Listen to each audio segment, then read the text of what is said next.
اعوذ باللہ من الشیطان الرجیم بسم اللہ الرحمن الرحیم وبہ نستعین وہو خیر ناصر و معین۔ لاکھوں کروڑوں درود و سلام ہو سید الانبیاء رحمۃ للعالمین خاتم النبیین محمد مصطفیٰ صلی اللہ علیہ وآلہ وسلم پر، ان کی آل پاک پر، اصحاب منتجبین پر۔ ناظرین کرام، پروگرام ذکر شہادت میں آپ کا میزبان ڈاکٹر سید مظفر حسین رضوی آپ کی خدمت میں حاضر ہے۔ میری جانب سے آپ تمام محترم ناظرین کی خدمت میں السلام علیکم ورحمۃ اللہ وبرکاتہ۔ ناظرین کرام، آسمان کی بلندیاں بھی حیرت کے ساتھ اس ذات، اس ہستی امام سجاد علیہ السلام کے عزم و استقلال، صبر و استقامت کو دیکھ رہی تھیں۔ وہ امام کہ جسے وادی بطحا بھی پہچانتی ہے، وہ امام کہ جو حل و حرم، مقام ابراہیم، صفا و مروہ، حجر اسود، اس حرم کے اندر جتنی چیزیں ہیں اس امام علیہ السلام کو پہچانتی ہیں۔ وہ کہ جنوں انس و ملائکہ جن کے صبر و استقامت کے سامنے مبہوت ہیں، جن کا رخ پر نور تقدس و نورانیت کا شاہکار ہے، وہ جو امام حسین کے نور نظر ہیں، جو بی بی شہر بانو کے لخت جگر ہیں، جن کی دادی شہزادی کونین جو مولائے کائنات کے دل کا چین ہے، جن کی پھپھی جان عقیلہ بنی ہاشم ہیں، اور جن کے تایا جان نواسہ ابی القاسم ہیں، جن کے اوپر غموں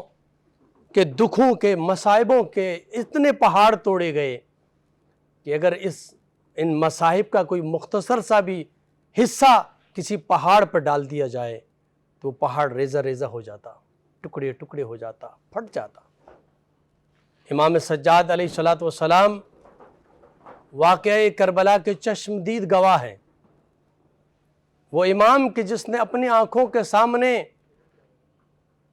18 بنی ہاشم کو شہید ہوتے دیکھا ہے، کہ جس نے نوک کے نیزے پر اپنے بابا حسین کے سر اقدس کو بلند ہوتے دیکھا ہے، وہ امام سید الساجدین کہ اللہ رب العزت نے وہ مقام عطا فرمایا کہ اگر بزم ملائکہ میں ہوں تو آپ سید الساجدین ہیں، اور بزم انبیاء میں ہوں تو آپ زین العابدین ہیں۔ روایت ملتی ہے سید الانبیاء محمد مصطفیٰ صلی اللہ علیہ وآلہ وسلم کا فرمان ہے، روز محشر جہاں انبیاء ہوں گے، اولیاء ہوں گے، اوصیاء ہوں گے، صدیقین ہوں گے، شہداء ہوں گے، پوری کائنات کے تمام انسانوں کو جب جمع کیا جائے گا، اس مقام پر جب آواز آئے گی این زین العابدین، تو اس وقت یہ میرا بیٹا بلند ہوگا، کھڑا ہوگا،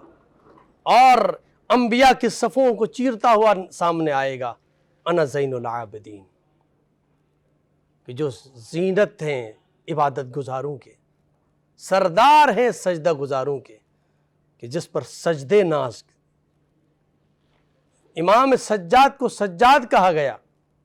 ایک ساجد ہوتا ہے، ایک سجاد ہوتا ہے۔ ساجد کو جو سجدہ کرنے والا، کہ جو سجدے کے لیے زمین پر جگہ تلاش کرتا ہے، وہ ساجد ہے، لیکن زمین خود جس کے سجدے کی تلاش میں ہے اسے سید الساجدین کہتے ہیں۔ آج شہادت امام زین العابدین علیہ السلام کے عنوان سے سچ ٹی وی نے پروگرام کا انعقاد کیا ہے۔ آج امام علیہ السلام کی سیرت پر گفتگو ہوگی، اور اس گفتگو میں شریک گفتگو ہے ہمارے ساتھ ممتاز علماء کرام، جن کا مختصر تعارف سامنے پیش کر رہا ہوں۔ ہمارے ساتھ تشریف فرما ہے اتحاد بین المسلمین کے داعی ہیں، میری مراد مفتی محمد وسیم صادق بندگی صاحب۔ السلام علیکم ورحمۃ اللہ وبرکاتہ۔ وعلیکم السلام ورحمۃ اللہ وبرکاتہ۔ خوش آمدید کہوں گا پروگرام میں۔ بہت شکریہ۔ ہمارے ساتھ دوسرے مہمان ممتاز عالم دین، حجت الاسلام والمسلمین، مولانا سید اشعر علی صاحب۔ السلام علیکم ورحمۃ اللہ وبرکاتہ۔ ورحمۃ اللہ۔ خوش آمدید کہوں گا پروگرام میں۔ ہمارے ساتھ تیسرے مہمان ہیں ممتاز نوحہ خاں، منقبت خاں، جناب تابش مہدی صاحب۔ السلام علیکم ورحمۃ اللہ وبرکاتہ۔ آپ تینوں مہمانان گرامی قدر کو خوش آمدید کہوں گا۔ سلسلے گفتگو کا باقاعدہ آغاز مفتی صاحب آپ سے کرنا چاہوں گا۔ امام سید الساجدین کا تذکرہ ہے۔ واقع کربلا کے بعد امام سید الساجدین علیہ السلام نے امت کی رہنمائی کس طرح فرمائی، اس لیے کہ ایسے حالات پیش آ چکے تھے کہ جہاں پر نواس رسول کو بے دردی سے شہید کیا گیا اور رسول زادیوں کو بے مقن و چادر اسیر بنا کے شام و کوفہ کے بازاروں میں لے جایا گیا۔ ایک اس طرح کے حالات میں امام علیہ السلام نے امت کی رہنمائی کے لیے کون سا طریقہ اختیار کیا؟ اعوذ باللہ من الشیطان الرجیم، بسم اللہ الرحمن الرحیم۔ بہت شکریہ ڈاکٹر صاحب۔ امام زین العابدین رضی اللہ تعالیٰ عنہ نے واقعہ کربلا کے بعد جس انداز سے امت کی رہنمائی فرمائی، اس کے چند پہلو ہیں یا وہ چند طرق ہیں جس انداز سے آپ نے امت کی رہنمائی کے لیے ایک راستہ اختیار فرمایا۔ گفتگو کا آغاز میں ایک حدیث پاک سے کرنا چاہتا ہوں۔ حضرت جابر بن عبداللہ رضی اللہ تعالیٰ عنہ صحابی رسول ہیں۔ آپ فرماتے ہیں کہ جب آپ بیٹھے ہوئے تھے تو آپ کے پاس حضرت امام زین العابدین رضی اللہ تعالیٰ عنہ تشریف لائے۔ یہ حافظ ابن کثیر نے البدایہ والنہایہ کے اندر اس روایت کو لکھا ہے۔ تو آپ نے جب حضرت امام زین العابدین کو دیکھا تو آپ نے ایک حدیث پاک سنائی۔ آپ نے کہا کہ ہم رسول اللہ صلی اللہ علیہ وسلم کے پاس بیٹھے ہوئے تھے تو نبی علیہ السلام کے پاس حضرت امام حسین رضی اللہ تعالیٰ عنہ تشریف لائے۔ ابھی وہ بچے تھے، کم عمر تھے، تو نبی علیہ السلام نے ان کو چوما، انہیں بوسہ دیا، ان سے پیار اور محبت کا اظہار فرمایا، اور ساتھ ہی آپ نے یہ ارشاد فرمایا کہ میرے اس بیٹے سے ایک بیٹا پیدا ہوگا جس کا نام علی ہوگا، اور جب قیامت کا دن آئے گا تو حاملین عرش، یعنی وہ فرشتے جو فرشتوں میں بھی مقدس کہلاتے ہیں اور عرش تھامنے والے ہیں، ان میں سے ایک فرشتہ یہ ندا کرے گا کہ سید العابدین کہاں ہیں؟ تو فرمایا اس وقت میرا یہ بیٹا جو ہوگا، یعنی جو مراد ہیں حضرت امام زین العابدین رضی اللہ تعالیٰ عنہ، وہ میدان محشر میں کھڑے ہوں گے۔ تو اب اسی وجہ سے آپ کو سید العابدین بھی کہا گیا، آپ کو زین العابدین بھی کہا گیا، آپ کو سید الساجدین بھی کہا گیا۔ اور اس کی ایک بڑی مثال یوں بھی ہے کہ روایات میں آتا ہے کہ آپ روزانہ 1000 رکعت نماز نفل بھی ادا فرمایا کرتے تھے، اور روزانہ رات کو ایک قرآن پاک کا ختم بھی فرما لیا کرتے تھے۔ یعنی آپ نے واقعہ کربلا کے بعد جو آپ کی زندگی کا اکثر حصہ ہے وہ اسی پر مشتمل ہے کہ آپ نے عبادت کے ساتھ گزارا، لیکن امت کی رہنمائی بھی درکار ہے۔ تو اس عبادت اور ان دعاؤں اور التجاؤں کے ساتھ ساتھ ایک طریقہ یہ تھا کہ جو آپ احادیث رسول صلی اللہ علیہ وآلہ وسلم کے ذریعے لوگوں کی رہنمائی فرماتے تھے، یہ اس میں سے ایک طریقہ ہے۔ اور بلکہ جو کتب احادیث ہیں، بڑی کتب احادیث ہیں، اور جتنی مسانید ہیں، اس کے اندر جب ہم احادیث پڑھتے ہیں تو اس میں ہم دیکھتے ہیں کہ حضرت امام زین العابدین رضی اللہ تعالیٰ عنہ کا نام نامی، اسم گرامی ہمیں نظر آتا ہے کہ آپ کے طرق سے، آپ کے واسطے سے بڑے بڑے محدثین نے احادیث کو نقل فرمایا ہے۔ تو یعنی آپ کا نام ان بڑی کتب احادیث کے اندر جو ہمیں نظر آتا ہے،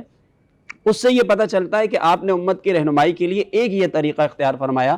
کہ آپ نے گوشہ نشینی کے ساتھ ساتھ تبلیغ کا، وعظ کا اور علم رسول آگے منتقل کرنے کا اور حق اور سچ لوگوں تک پہنچانے کے لیے نبی علیہ السلام کے ارشادات کو جو ہے وہ اپنی زندگی کا حصہ بنایا۔ اچھا، اس میں سے ایک طریقہ آپ نے یہ بھی جو ہے اپنایا کہ آپ جو واقعہ کربلا تھا، واقعہ کربلا تو واقعہ ہے لیکن اس میں ایک پیغام بھی ہے، بلکہ یہ کہا جاتا ہے کہ میدان کربلا ایک عظیم درس گاہ بھی ہے۔ تو حضرت امام زین العابدین رضی اللہ تعالیٰ عنہ نے جا بجا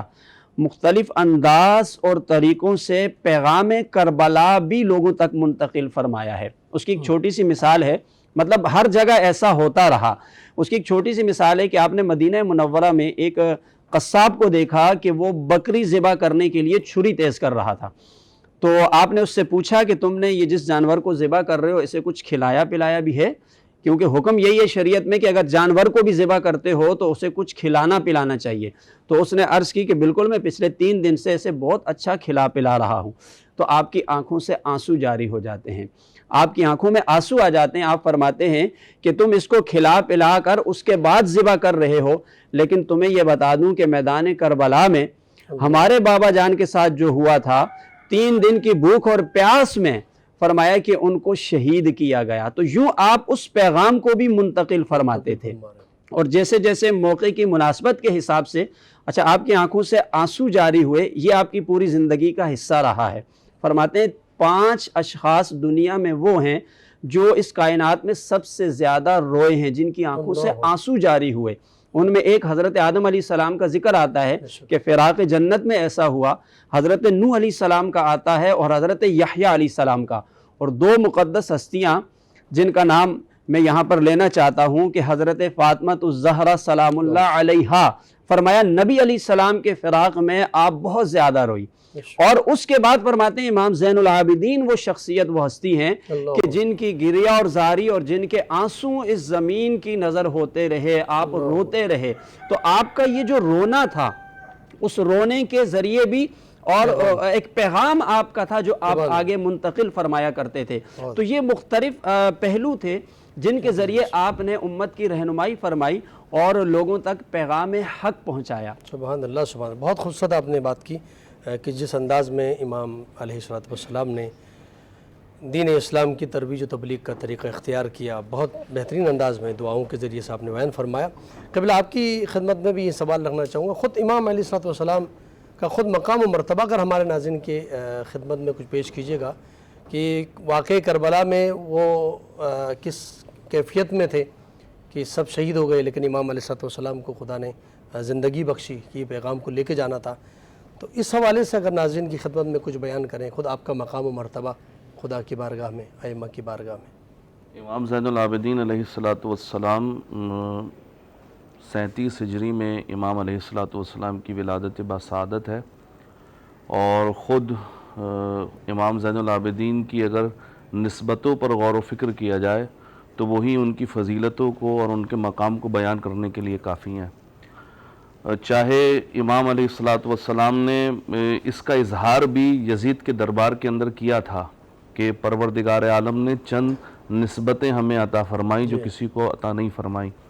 اور اسی کی جانب امام علیہ السلام نے ارشاد فرمایا کہ مثلاً جعفر طیار ہمیں میں سے ہیں،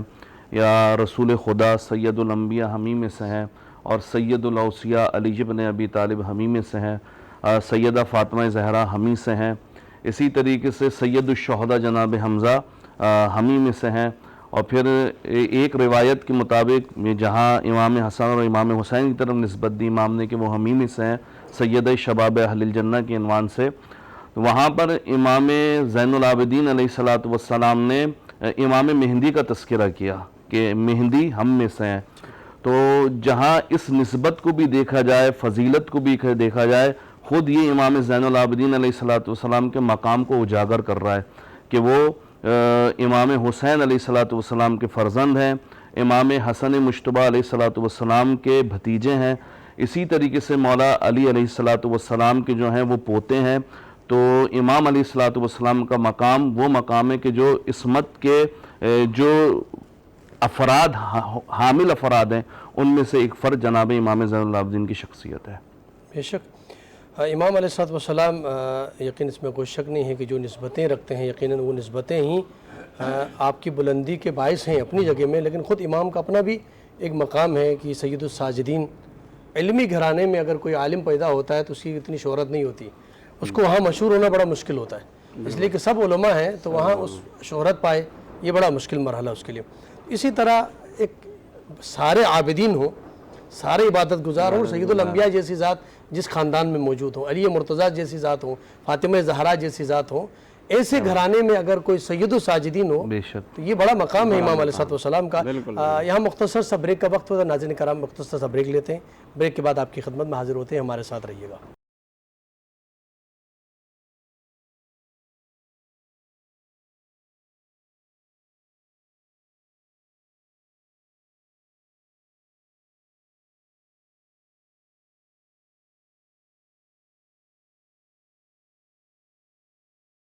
ناظرین کرام ایک بار پھر پروگرام ذکر شہادت میں اب خیر مقدم ہے، گفتگو جاری ہے امام سید الساجدین امام زین العابدین علیہ السلام کی زندگی کے حوالے سے بعد کربلا کس طرح دین اسلام کی ترویج و تبلیغ آپ نے کی، کون سا طریقہ اختیار کیا، علماء کرام اس پر سیر حاصل گفتگو فرما رہے ہیں۔ میں گزارش کروں گا ہمارے ساتھ مشہور معروف نوحہ تشریف فرما ہیں جناب تابش مہدی صاحب سے کہ بارگاہ امام سید الساجدین علیہ السلام میں نذرانہ عقیدت پیش کریں۔ ہائے میرا بیمار ماں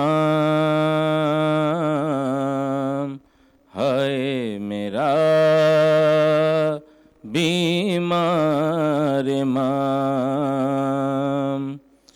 بعد قتل شاہ انام، ہائے رے غربت کی وہ شام، غش میں پڑا ہے تشنا کام، ہو جائے غم سے نہ تمام،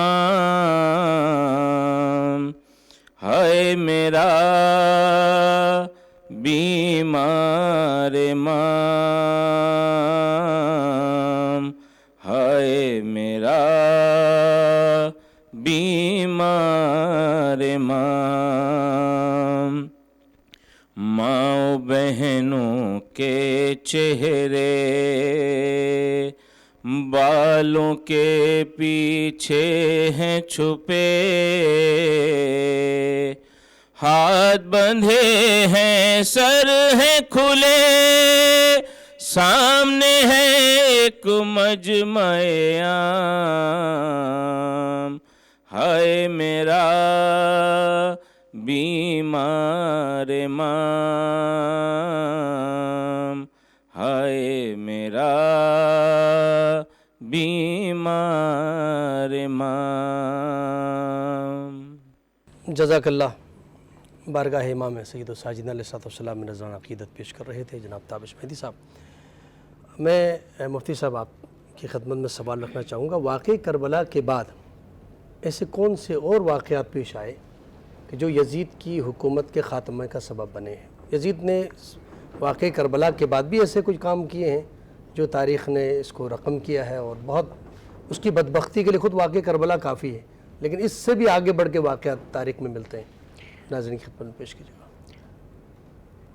اہل بیت میں سے کسی مظلوم نے دربار یزید میں یہ بات کہی کہ جس سلطنت کی بنیادوں میں تو نے آل رسول کا خون شامل کیا ہے، اللہ اس سلطنت سے تیری اولاد بھی نفرت کرے گی۔ اللہ اکبر۔ اور اس آل بیت کا فرد کا کہا ہوا یہ جملہ تاریخ نے ثابت کر کے دکھایا کہ جب یزید بستر مرگ پر تھا تو اس نے اپنے بیٹے کو بلایا، جب بیٹے سے بات کرنے لگا تو بیٹے نے کہا کہ میں تمہاری بات نہیں سنوں گا، مجھے نفرت ہے اس سلطنت سے کہ جس میں تو نے آل رسول کے خون کو شامل کر رکھا ہے۔ اور یزید کے مرنے کے بعد جب درباریوں نے اس کے بیٹے کو منتخب کرنا چاہا، اسے بلایا، تو نفرت اور حقارت سے اس نے سلطنت کو ٹھکرا کے چھوڑ دیا اور تنہائی میں چلا گیا، کہا کہ مجھے اس سے نفرت ہے۔ تو آل رسول کا کہا ہوا یہ جملہ دنیا نے دیکھا کہ جس سلطنت کو دوام بخشنے کے لیے تو نے یہ عمل کیا ہے، یہی تمہارے لیے ذلت اور رسوائی کا سبب بن جائے گا۔ ویسے یزید بڑا ہی بدنصیب اور بدبخت انسان ہے کہ اس کے نامہ اعمال میں یہ جرم ہی بہت بڑا ہے کہ اس نے آل رسول کے ساتھ یہ زیادتی کی۔ لیکن میں یہاں ایک بات سمجھانا چاہتا ہوں کہ جن واقعات کی طرف آپ اشارہ کر رہے ہیں، انسان کا جیسا جرم ہوتا ہے نا، اس کا جتنا وزن ہوتا ہے، وزن کے حساب سے ہی اس کو عذاب بھی ملتا ہے، اور وزن کے حساب سے ہی اس کے دل پر ایک نشان پڑتا ہے اور وہ گمراہی کی طرف جاتا ہے۔ اس کا یہ جرم اتنا بڑا ہے کہ اس کے بعد یعنی یکے بعد دیگرے اتنے بڑے بڑے جرائم میں مبتلا ہوا، شاید دنیا میں ہی اس کو ایک یہ سزا ملی، یہ دنیا میں اس کو ایک یہ سزا ملی ہے کہ اس نے آل رسول کے ساتھ جب ظلم کیا تو اس کو اللہ نے اتنا گمراہ اور اندھا کر دیا کہ اس کے بعد دنیا کی جو مقدس سرزمین ہے، دیکھیں اگر آپ پوری دنیا کے خطوں کو اٹھائیں تو 2 مقامات ایسے ہیں کہ جن کو سب سے زیادہ تقدیس اور حرمت حاصل ہے، جس کو ہم حرمین طیبین کہتے ہیں۔ اچھا، یہ 2 مقدس مقامات زمین کے ہیں، لیکن اگر آپ اشخاص میں مقدس ترین ہستیاں تلاش کرتے ہیں انبیاء کے بعد تو وہ آل رسول ہیں۔ یعنی اتنا بدبخت شخص ہے جس نے جو اصحاب کے اندر، شخصیات کے اندر مقدس لوگ ہیں، ان کی بے حرمتی کی، اور اس کی پاداش میں اللہ نے اس کو اتنا گمراہ کیا کہ اس نے مقدس سرزمین کی بھی بے حرمتی کی۔ تو واقعہ حرہ جو واقعہ کربلا کے بعد پیش آیا، اور اس کا سبب بھی چونکہ واقعہ کربلا ہی بنا تھا کہ اہل مدینہ نے جو ہے اس کی بیعت کو توڑ دیا۔ جب دیکھا کہ اس قدر مظالم ڈھائے گئے ہیں تو ایک تو اہل مدینہ نے یہ کام کیا، اور دوسرا سرزمین مکہ کے اندر بھی یہ ہوا کہ یزید کی بیعت کو توڑ دیا گیا۔ اب ان دونوں چیزوں کو مطلب اس نے حل کرنے کے بجائے اس کے اوپر بھی لشکر کشی کی، یعنی وہ جو خمار تھا نا سلطنت کا، جو میدان کربلا میں اس نے دکھانا چاہا، وہی اس نے ان دو مقدس مقامات پر بھی دکھانا چاہا۔ حالانکہ آپ دیکھیں حضرت امام حسین رضی اللہ تعالیٰ عنہ، جب آپ پیچھے جاتے ہیں کہ یہ مدینہ منورہ سے کیوں نکلے ہیں، خروج کیوں کیا ہے، پھر مکہ سے خروج کیوں کیا ہے، بہت سی وجوہات میں سے علماء نے یہ لکھا ہے کہ آپ نے اس مقدس سرزمین کو اس لیے بھی چھوڑا تھا تاکہ یہاں پر یزیدی لشکر کی طرف سے اگر لشکر کشی کی جائے گی تو اس مقدس سرزمین کی حرمت پامال ہوگی، یعنی جن کے اندر اس سرزمین کا احترام نسبت رسول کی وجہ سے تھا، انہوں نے کبھی یہ نہیں چاہا کہ ہماری وجہ سے اس مقدس سرزمین کی حرمت پامال ہو، تو انہوں نے اس سرزمین کو چھوڑا، ہجرت کی۔ لیکن یزید کتنا بدبخت انسان ہے کہ اس نے اس وقت تو حضرت امام حسین کوچ کر گئے، انہیں شہید کرنے کے بعد پھر دوبارہ اسی سرزمین کے اوپر اس نے جو ہے نا بے حرمتی کی، تو مسجد نبوی کے اندر گھوڑے باندھے گئے اور 3 دن تک مسجد نبوی میں اذان نہیں ہوئی، ہزاروں لوگوں کو شہید کیا، عزتیں پامال کی، اور پھر یہاں سے بھی دل نہیں بھرا۔ اس کے بعد اپنی فوجوں کا اس نے رخ جو ہے نا بیت اللہ شریف کی طرف کر دیا اور سنگ ریزی کی گئی۔ آپ دیکھیں یعنی ایسے شخص کے بارے میں کیا کہا جا سکتا ہے جس نے آل رسول کے ساتھ ظلم کیا، جس نے سرزمین مکہ کے اوپر بیت اللہ شریف کے اوپر جو ہے نا وہ سنگ ریزی کی، جس نے حرمت مدینہ کو پامال کیا۔ کوئی ایسا مجھے پیمانہ نہیں نظر آتا کہ اس کو اس میں رکھا جائے کہ یہ ہے، یہ کچھ بھی نہیں ہو سکتا ہے۔ یعنی جس شخص نے اس قدر بے حرمتیاں کی ہوں اور اس قدر جو ہے نا وہ اس نے اللہ اور اس کے رسول کی حرمتوں کو پامال کیا ہو، تو یہ وہ واقعات ہیں کہ جو اس بات کا پتہ دیتے ہیں کہ اگر جیسے کچھ لوگ ہوتے ہیں نا دفاع میں آ جاتے ہیں، کہتے ہیں کہ نہیں بھائی وہ یزید نے تو یہ حکم نہیں دیا تھا، یزید نے ایسا نہیں کیا تھا، چلے اگر آپ دفاع کر رہے ہیں تو پھر یہاں کیا ہوا تھا؟ اس نے تو مقدس سرزمین کا جو حرمت ہے اس کو بھی پامال کیا، اس لیے ہم کسی بھی پیمانے میں اسے نہیں رکھ سکتے ہیں اور اسے بچانے کی کوشش نہیں کر سکتے ہیں۔ وہ بہت بڑے بڑے جرائم کا مرتکب ہے اور اسی لیے جو ہے امت کے اکثر افراد اس پر لعنت کرنے کے بھی قائل ہیں اور اس طرح کے جملے اس کے بارے میں کہتے ہیں، چونکہ اس نے بہت بڑا نقصان پہنچایا دین اسلام کو بھی اور جتنی مقدسات ہیں ان کی حرمت کو پامال کر کے بھی۔ بے شک اس میں کوئی شک نہیں ہے کہ آپ نے خود فرمایا کہ سید الشہداء رسول اللہ کی نسبت سے اس زمانے کے سب سے عظیم مرتبت ہستی ہیں، ان کی شہادت مسجد نبوی اس روئے زمین پر سب سے مقدس ترین ایک مقام ہے، اس کی حرمتی، پھر بیت اللہ مقدس ترین مقام ہے، اس کی بے حرمتی کی، تو اس سے بڑھ کے اور کیا جرم کرے گا؟ جی ہاں، پھر ان تمام جرائم کے بعد کیا ممکن ہے کوئی اس کے لیے نرم گوشہ رکھے یزید کے لیے؟ بالکل، تو یقیناً اس میں کوئی شک نہیں کہ لعنت خدا کی اس پر، ائمہ کی لعنت، فرشتوں کی لعنت ہوگی اس کے اوپر۔ میں آپ کی خدمت میں سوال رکھتا ہوں اور چونکہ وقت بریک کا ہوتا ہے، بریک کے بعد پھر آپ سوال کا جواب دیجیے گا۔ سوال میں آپ کی خدمت میں رکھنا چاہتا ہوں، امام علیہ السلام نے پیغام سید الشہداء کو پوری دنیا میں پھیلانے کے لیے جس انداز میں سید الشہداء کی عزاداری کو برپا فرمایا، جیسے قبلہ نے بھی بہت خوبصورت فرمایا کہ آپ نے گریہ فرمایا، اور گریہ نہیں تھا فقط کہ امام روتے رہے، بلکہ اس گریہ کے اندر بڑا پیغام تھا، جس طرح قبلہ نے بہت خوبصورت انداز میں اس رونے کے اندر گریہ کے ساتھ جو انہوں نے پیغام دیا۔ تو کس طرح سید الشہداء کی عزاداری کو برپا کیا، اس کیفیت میں گریہ فرمایا اور اس کے بعد پھر پیغام سید الشہداء کو عام کیا، یہ سوال آپ کی خدمت میں انشاءاللہ بریک کے بعد اس کی تفصیلات۔ ناظرین کرام مختصر سا بریک لیتے ہیں، بریک کے بعد آپ کی خدمت میں حاضر ہوتے ہیں، ہمارے ساتھ رہیے۔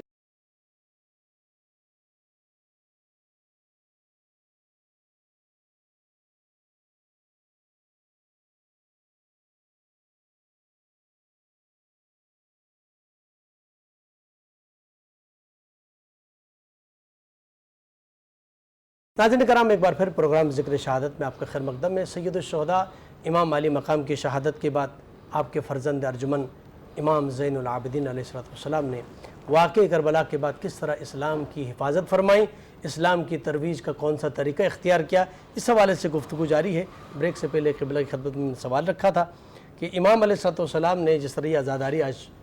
ہم کہتے ہیں کہ اس کے فاؤنڈر خود امام سید الساجدین نے جناب زینب کبریٰ ہے، کہ آپ نے خود شام کے اندر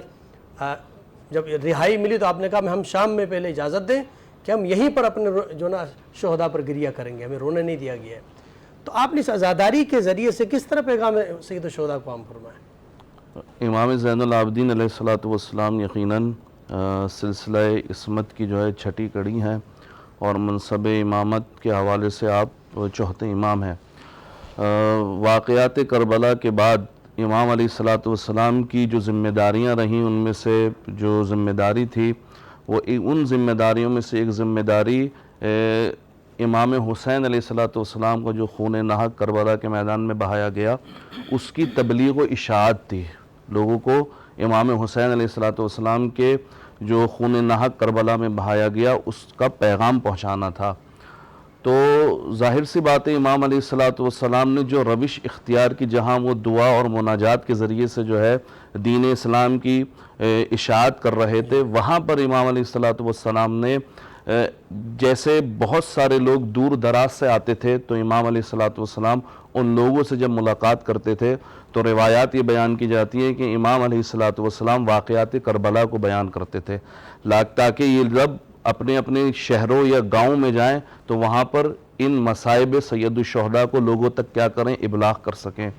مثال کے طور پر آغا صاحب نے بھی اسی طرف اشارہ فرمایا، بہت سارے کچھ چیزیں ایسی ہوتی تھیں جن کو دیکھ کر امام علیہ الصلوۃ والسلام دیکھ کر اپنے بابا کو یاد کرتے تھے۔ مثلا جیسے ہی پانی آتا تھا تو امام علیہ الصلوۃ والسلام اس پانی کو دیکھ کر جو ہے اپنے بابا کی پیاس کو یاد کرتے تھے۔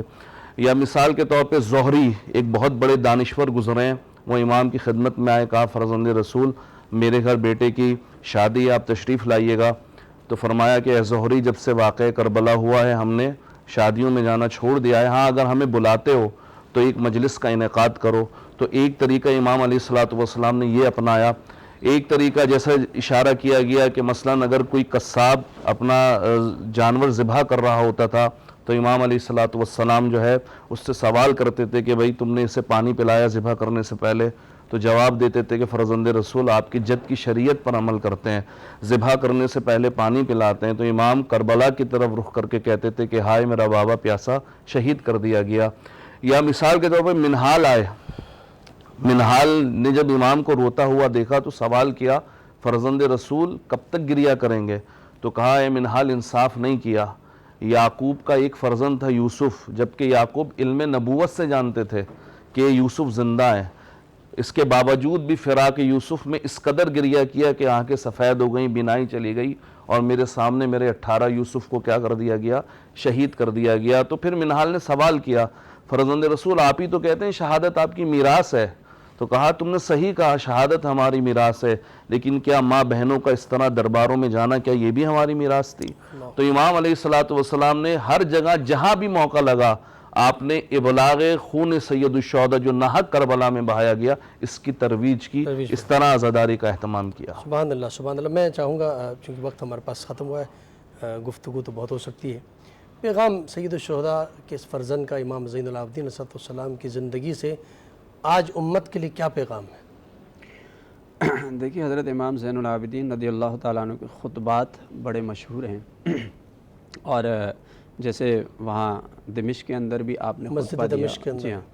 تو ان خطبات کی پس منظر میں ایک پیغام دینا چاہتا ہوں، کیونکہ جب آپ نے وہاں یہ اجازت لی کہ مجھے یہاں ایک خطبہ دینے دیا جائے، سوال یہ کہ کیوں خطبے کی اجازت مانگ رہے ہیں آپ؟ کیونکہ پیچھے کتنے خطبات تو کربلا تک چلے آئے ہیں، اب وہاں کیا توقعات ہیں کہ آپ خطبے کی بات کرنا چاہتے ہیں؟ تو آپ خطبے کی بات اس لیے کرنا چاہ رہے تھے کہ آپ لوگوں کو حق بات بتانا چاہتے تھے، چونکہ اس وقت بھی ان علاقوں میں غلط فہمیاں پھیلائی گئی، پروپیگنڈا کیا گیا، حضرت علی کرم اللہ وجہ الکریم سے متعلق، آل رسول سے متعلق جیسے لوگ لیبل لگاتے ہیں نا، غداری کا، باغی ہونے کا معاذ اللہ، اس طرح کی چیزیں، تو آپ نے خطبے کی اجازت اس پس منظر میں لی تھی تاکہ لوگوں کو حق بتایا جائے۔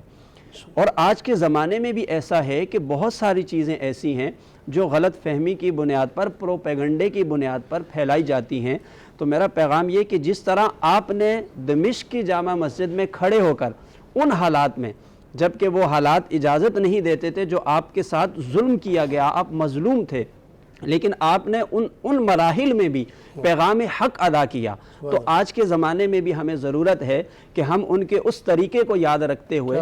حق بات لوگوں تک پہنچائیں. حق کا جو پیغام ہے وہ لوگوں تک ہم پہنچا دیں. کتنا طاقتور کیوں نہ ہو، آپ نے ڈٹ کے حق بات سنانی ہے. اور آپ کا جو مشہور قول ہے کہ آپ نے فرمایا کہ ہمیں اتنا زیادہ یزیدی لشکر سے شکوہ نہیں ہے جتنا ہمیں ان خاموش تماشائیوں سے ہے جنہوں نے کھڑے ہو کر ظلم کو دیکھا. سو جو ظلم ہو رہا ہو آپ اس کے ساتھی نہ بنیں، خاموش نہ رہیں. آپ کو جتنی اللہ نے وسعت دی ہے اس کے مطابق اختیارات استعمال کر کے اس ظلم کو روکنے کی کوشش کریں. سبحان اللہ سبحان اللہ، بہت بہترین آپ نے بات فرمائی. خطبہ مسجد دمشق کے اندر امام علیہ السلام نے جو خطبہ ارشاد فرمایا، جو پروپیگنڈا، جیسے قبلہ نے بیان فرمایا کہ جو پروپیگنڈا اہل بیت علیہ السلام کے خلاف کیا گیا تھا، ایک روایت یہ ملتی ہے کہ جب امیر المؤمنین علی ابن ابی طالب علیہ السلام کو مسجد کوفہ میں جب شہید کر دیا گیا تو شام میں یہ مشہور ہو رہا تھا کہ شام والے پوچھ رہے تھے علی مسجد میں کیا کرنے گئے تھے، یعنی علی کا مسجد سے کیا تعلق ہے. یعنی یہ اتنا پروپیگنڈا تھا کہ علی نماز نہیں پڑھتے ہیں، علی کا نماز سے کوئی تعلق نہیں ہے. اس دربار میں جا کر جناب زینب کبریٰ کا خطبہ، اور اس دربار میں ابھی فخر سے کہہ رہا تھا یزید کہ میں نے تمہیں قتل کر، بلکہ اللہ نے تمہیں قتل کروا دیا، تم نے بغاوت کی تھی. اور امام علیہ السلام، امام سجاد کا خطبہ اور زینب کبریٰ کے خطبے کے بعد یہی یزید شور کر رہا تھا کہ یہ ابن زیاد نے کروایا ہے سارا ظلم، میں نے نہیں کیا تھا، میں نے قتل نہیں کیا ہے. یعنی آپ کے خطبات نے وہاں پر انقلاب برپا کیا. وہ جو سارا پروپیگنڈا تھا، وہ جو کتنے عرصے سے پروپیگنڈا ہو رہا تھا اہل بیت کی شان میں، اس پروپیگنڈے کو چند منٹس کے اندر آپ کے خطبے نے، آپ کی تقریر نے اس سارے کے اوپر جو ہے پانی پھیر دیا، ملیا میٹ کر دیا. اور امام علیہ السلام نے اس طرح سید الشہداء کا پیغام دنیا میں عام کیا. ناظرین کرام، وقت بہت کم ہے اور بلکہ وقت جہاں پر اختتام پذیر ہوا ہے. نہایت ممنون مشکور ہوں ہمارے مہمانان گرامی جناب مفتی محمد وسیم صادق بندگی صاحب آپ کا، جناب مولانا سید اشرف علی صاحب آپ کا، جناب تابش مہدی صاحب آپ کا. بہت بہت شکریہ کہ آپ تشریف لائے اور گفتگو فرمائیں. میں آخر میں آپ تمام ناظرین کی خدمت میں اجازت چاہوں گا. ڈاکٹر سید مظفر حسین آپ کا میزبان، اور ساتھ ہی گزارش کروں گا جناب تابش مہدی صاحب سے کہ آخر میں امام عالی مقام امام زین العابدین علیہ السلام کی بارگاہ میں 3 اشعار پیش کیجیے گا. سجاد کے قدموں سے لپٹ کر روئی زنجیر، روئی سجاد کے قدموں سے لپٹ کر روئی زنجیر. جب ہٹائی گئی قدموں سے تو ہٹ کر روئی زنجیر، روئی سجاد کے قدموں سے لپٹ کر روئی زنجیر. ساتھ عابد کے رہی بن کے عزادار حسین، ساتھ عابد کے رہی بن کے عزادار حسین. تارے اشک غم سرور میں سمٹ کر روئی زنجیر، روئی سجاد کے قدموں سے لپٹ کر روئی زنجیر. دیکھنے والا نہ تھا کوئی جہاد عابد کا، دیکھنے والا نہ تھا کوئی جہاد عابد کا. کوفہ و شام کا دربار الٹ کر روئی زنجیر، روئی سجاد